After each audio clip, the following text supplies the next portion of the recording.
आज यस कास्की जिल्लाको पोखरामा आयोजित श्री मानव सेवा फाउन्डेसन नेपालको ऐतिहासिक गण्डकी 700 कुण्डलीय गायत्री कोटिहेम विराट ज्ञान महायज्ञ 2082 र आज यस कार्यक्रममा माता देवी प्रतिभा माताको पाउ स्मरण गर्दै र आज यस कोटिहेम महायज्ञका सम्पूर्ण भक्तजन आमा बुवा दाजुभाइ दिदीबहिनी पत्रकार सबैमा मेरो दशौंला जोडी प्रणाम। जय नेपाल, जय राष्ट्रवाद सबैलाई। अब हामी राजनीति गर्ने मान्छे पर्यौं, तर राजनीतिकमा धर्म बिनाको राजनीति हुँदैन। तर अहिले नेपालमा एउटा अचम्मको जनतालाई मानसिक रूपमै अपाङ्ग बनाएर यो हिन्दूहरूको देश, यो भगवान गौतम बुद्धको देश, भगवान शिवको आराधना केन्द्र, 33 कोटी देवताको वासस्थान, माता सीताको जन्मभूमि, आज यो स्वर्गदापै देश, यो भगवानको आराधना केन्द्र भएको देशलाई धर्मनिरपेक्ष बनाएर आज देशलाई वैदिक सनातन सहितको हिन्दू अधिराज्य चाहिन्छ भनेर हामीले आवाज उठाउँदै गर्दा बिहान बेलुका पूजा गर्ने, पाठ गर्ने, मन्दिर जाने, तर हाम्रो यो मुद्दालाई स्थापित नगर्ने यो परम्पराको विकास हुँदै गएको छ। म अहिले उमेरले 32-33 वर्षको भएँ। मेरो उमेर समूहका अधिकांश अहिलेका युवाहरू यो देश हिन्दू बुद्ध किराँत सहितको वैदिक सनातन देश हो भनिरहेका छन्। तर आज विडम्बनाका साथ भन्नुपर्छ, अब समय आएको छ। भगवान श्री कृष्णले एउटा श्लोकमा भन्नुभएको छ कि अब यो धर्मको रक्षा गर्ने बेला भयो। आज अधर्मीहरूको शासन भयो। आज मठ मन्दिरहरू हुँदा हुँदा जम्मू कश्मीरमा हाम्रा दाजुभाइमाथि गोली बर्साइयो। त्यति मात्र होइन, इजरायलमा हाम्रा दाजुभाइलाई धर्महरूको भएकै कारणले गर्दा आज मारियो।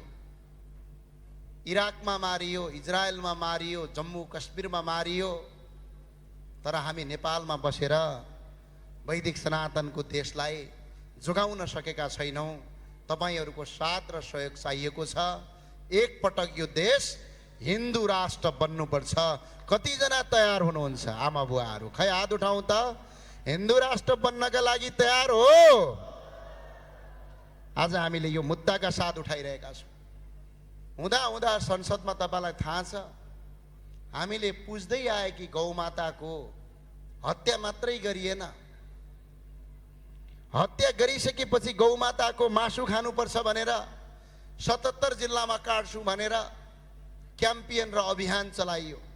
त्यतिखेर तपाईँ सन्तजन, भक्तजन संसदमा टीका लगाउने, मन्दिर जाने, पूजा गर्ने, ब्राह्मणको छोरा हौँ भन्ने, छेत्रीको छोरा हौँ भन्ने, बिहान बिहान मन्दिर जान्छु भन्ने, तर गौमाताको हत्या गर्दासम्म पनि बोल्न नसक्ने मान्छे तपाईँले देख्नुभयो।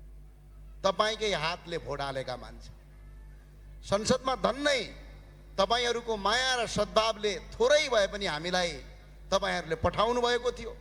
हामीले संसदमा आवाज उठायौँ। गौ माताको हत्या गर्ने मान्छे हत्यारा हो। नेपालको संविधानले गौ माताको हत्या गर्नलाई 3 वर्षदेखि 5 वर्ष जेल सजाय हुन्छ। यदि कारबाही गरेन भने गृहमन्त्रीलाई कारबाही गर्छौँ भनेर हामीले आवाज उठायौँ र गौ माताको हत्या बन्द भयो। भोलि हाम्रा चेलीबेटीहरूमाथि, भोलि हाम्रो संस्कारमाथि, हाम्रो परम्परामाथि धावा बोलिँदै गएको छ। भगवान श्रीकृष्णले भन्नुभएको एउटा श्लोक छ, यदा यदा हि धर्मस्य ग्लानिर्भवति भारत, यदा यदा हि धर्मस्य ग्लानिर्भवति भारत अभ्युत्थानम् अधर्मस्य तदात्मानं सृजाम्यहम्। यदा यदा हि धर्मस्य ग्लानिर्भवति भारत अभ्युत्थानम् अधर्मस्य तदात्मानं सृजाम्यहम् परित्राणाय साधूनाम विनाशाय च दुष्कृताम धर्म संस्थापनार्थाय सम्भावामि युगे युगे भन्नुभएको छ। अब धर्म बचाउन, परम्परा बचाउन, भगवान शिवको आराधना केन्द्र बचाउन, माता सीताको जन्मभूमि बचाउन, 33 कोटी देवताको वासस्थान गर्नका लागि तपाईँ हामीलाई अगाडि बढाउनु भएको छ र एउटा महापुरुषको जन्म हुनु अब आवश्यक छ, किनभने यो वैदिक सनातनको देश हो। आज दिदीबहिनीहरू बलात्कृत भएका छन्, तपाईँलाई कतिको थाहा छ? पहिला पहिला पनि यिनीहरूसँगै बस्थ्यौँ, हामीलाई सिकाइएको हुन्थ्यो विपरीत लिङ्ग भए पनि जसरी पनि दिदीबहिनीको लाई खुट्टा लाग्यो भने शिव शिव राम राम गर्नु, छुनु, दिदीबहिनीहरूको आँखाबाट आँसु झर्यो भने घरमा अशुभ हुन्छ, त्यही भएर दिदीबहिनीहरूको चित्त दुखाउनु हुन्न भनेर हाम्रा बाबुबाजेहरूले, हाम्रा पुर्खाहरूले हामीलाई सिकाएर बसेका थिए। त्यही भएर दिदीबहिनीहरूमाथि कुकर्म हुँदैन थियो।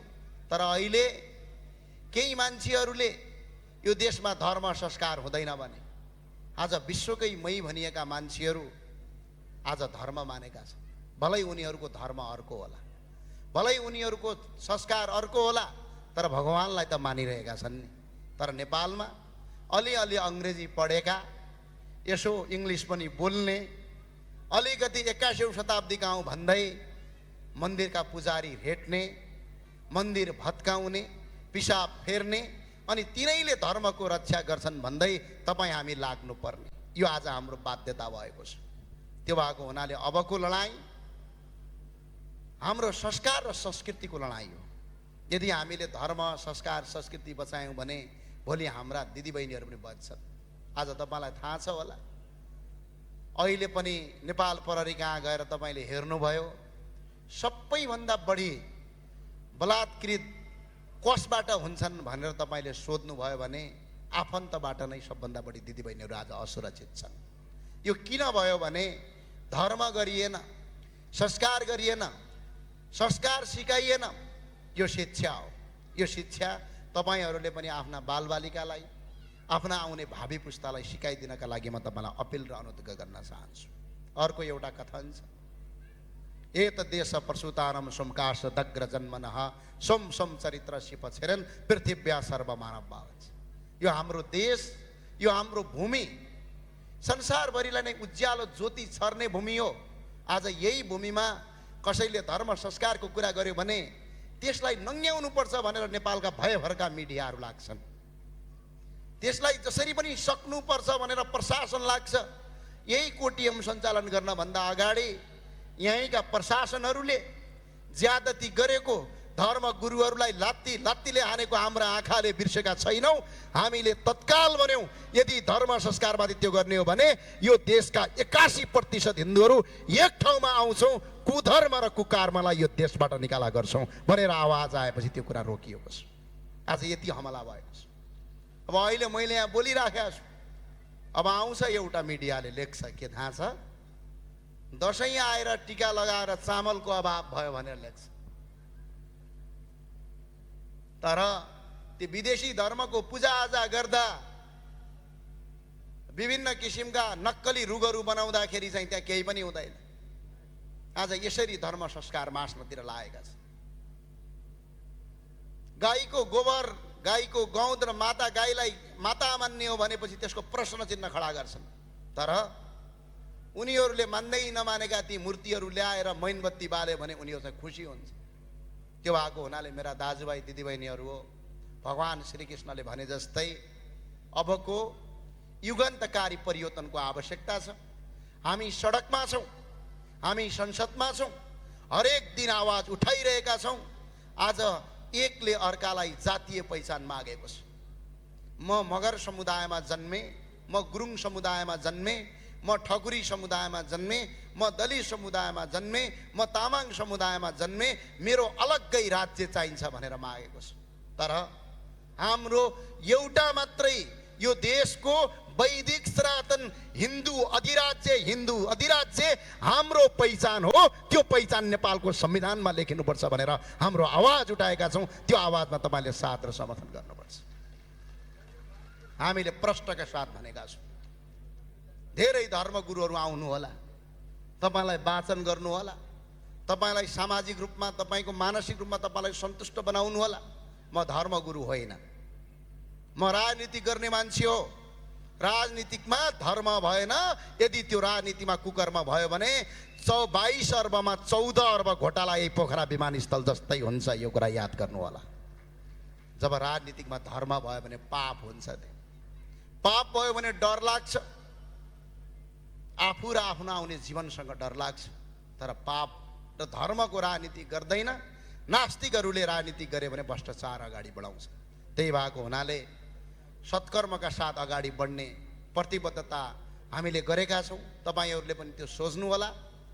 तपाईँहरू सबैलाई पनि मेरो अनुरोध र अपिल छ, कोही काङ्ग्रेस हुनुहोला, कोही एमाले हुनुहोला, कोही माओवादी हुनुहोला, तर एकपटक तपाईँका नेतालाई सोधिदिनुहोस् न। हुँदाखाँदाको वैदिक सनातन हिन्दू राष्ट्र नेपालको संविधानबाट कसले काट्न लगाएर किन काटियो, यसको प्रश्नको जवाब तपाईँले प्रत्येक तपाईँका नेताहरूलाई अगाडि राखेर सोध्नुहोस्। यो हाम्रो पहिचानको मुद्दा। आज यो कुरा गरिरहँदा तपाईँलाई अप्ठ्यारो लाग्ला। पहिला पहिला पनि अन्य देशमा पनि यस्तै थियो। यही हाम्रो दक्षिण भारतमा हिन्दूहरूको बारेमा कुरा गर्यो भने तरबार बोकेर आउँथे। तर आज ठ्याक्क परिस्थिति उल्टो भएको छ। आज गुरुहरू, आज शिक्षाहरू अगाडि बढेका छन्। आतंकवादीहरूको आज अन्त्य भएको छ। तर हामी कहाँ अहिले पनि हाम्रा मन्दिरका पुजारीहरूमाथि अब टाढा जानु पर्दैन, यहीँ धर्म संस्कारमा लागेका युवाहरूमाथि हमला गर्न सुरु गरिन्छ। भलिबल्टका दिनदेखि मिडिया प्रोपोगन्डा गर्न सुरु गरिन्छ। यो किन गरिन्छ भने यो देशमा हिन्दू धर्म भयो, वैदिक सनातन भयो भने 1 वर्षमा 11 अर्ब रुपैयाँ विदेशीबाट जो धर्मान्तरणका लागि डोनेसन आउँछ, त्यो पैसा रोकियो भने मिडिया हाउस पनि चल्दैन, यहाँको एनजिओ आइएनजिओ पनि चल्दैन भनेर त्यसको पछाडि लागेका छन्। यो कुरा तपाईँ जनता र दाजुभाइले, जनार्दनले बुझ्न पर्छ। किनभने हामीलाई एक सूत्रबाट बाँधिनुपर्ने आवश्यकता छ। त्यही भएर मैले धेरै नबोली माताको आजको वचन पनि, आजको माताको आज जुन उहाँको दिव्य बाणीहरू सुनेर आज जाने इच्छा छ। तपाईँहरू पनि पर्खिनु भएको छ।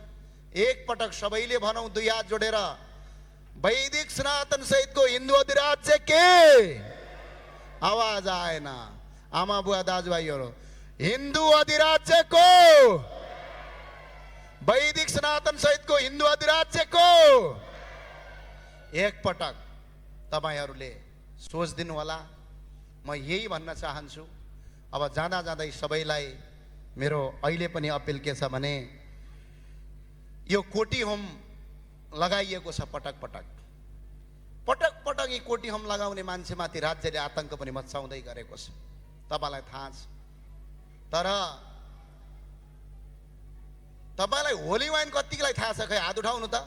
होली वाइन थाहा छ? खै हात उठाउनु त। खै कसैलाई थाहा छैन होली वाइनको बारेमा? सोल्टी होटलमा बसेर देशको प्रधानमन्त्री, एउटा विदेशी, अहिले त उत्तरको दक्षिण कोरियाले जेल पनि हालिसक्यो, त्यस्ता अपराधीलाई ल्याएर होली वाइन खाँदाखेरि नेपालको सरकारले स्वागत गर्यो, भिभिआइपीको सुरक्षा व्यवस्थापन गर्यो। तर आज कोटी होम लगाउँदाखेरि यहाँ विरोध गर्न सुरु गरिहाल्छ। आएर राज्यले तपाईँको दबाब सिर्जना गर्छ। यो के हो त? के होली वाइन हो यो? यो प्रश्न तपाईँहरूले उठ्नुपर्छ। पोखराका दाजुभाइ दिदीबहिनीहरूले विचार गर्नुपर्छ। आज कोटी होममाथि आक्रमण गरेको भनेको तपाईँहरूको धर्म, संस्कार र आस्थामाथि आक्रमण गरेको, नत्र कोटी होममाथि आक्रमण गर्नु भनेको त्यसमाथि आक्रमण गर्नु। लेख्छन् विभिन्न किसिमका। त्यो भएको हुनाले तपाईँ 1 इन्च नडराई, हामी छौँ पछाडि। चाहे संसदमा कुरा उठाउने होस्, चाहे सडकमा कुरा उठाउने होस्, यो वैदिक सनातनको देश हो। माता सीताको जन्मभूमि हो। भगवान शिवको आराधना केन्द्र हो। 33 कोटी देवताको वासस्थान हो। यो नाथहरूको देश हो, भगवानको आराधना केन्द्र हो। यो हिन्दू राष्ट्र बनाउने नै हो, बनाउने नै हो। 1 बनाउने हो, 2 बनाउने हो, 3 बनाउने हो। तर यसका लागि समय लाग्ला। यसमा कुनै आपत्तिको विषयवस्तु छैन, केही गाह्रो छैन।